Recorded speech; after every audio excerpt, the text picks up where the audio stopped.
Kinatuwaan ng netizens ang tila gigil na reaksyon ni Johnny's de Belen, dahil hindi siya nakakuha ng chicharong pinagsasaluhan ng each Showtime hosts, sa segment na Mini Miss You, kahapon.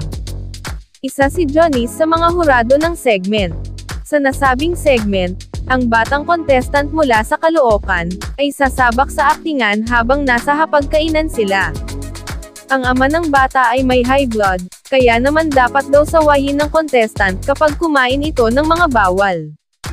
Nang magsimula na ang actingan portion, binuhat ni Vice ang isang bowl ng chicharon, at ipinakain kunyari sa mga bisita ng pamilya ng bata.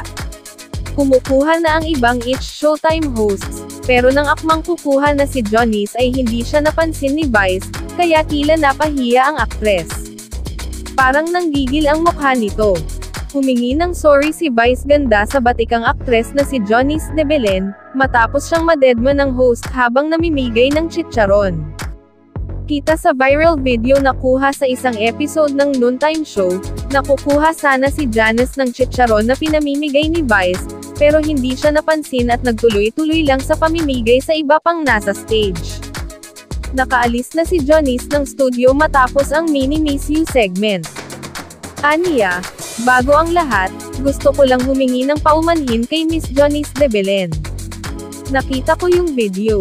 May part pala roon, hawak ko yung chicharon inaalok ko sa kanila.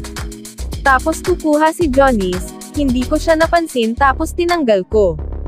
Kitang-kita dun sa video, kalat na kalat sa Twitter. Johnny's, I love you. Hindi ko napansin, kumukuha ka pala ng chicharon. Oo, Day. Nagalit si Leona sa akin, pinagbabalakan na ako masama ni Leona ng dirty linen.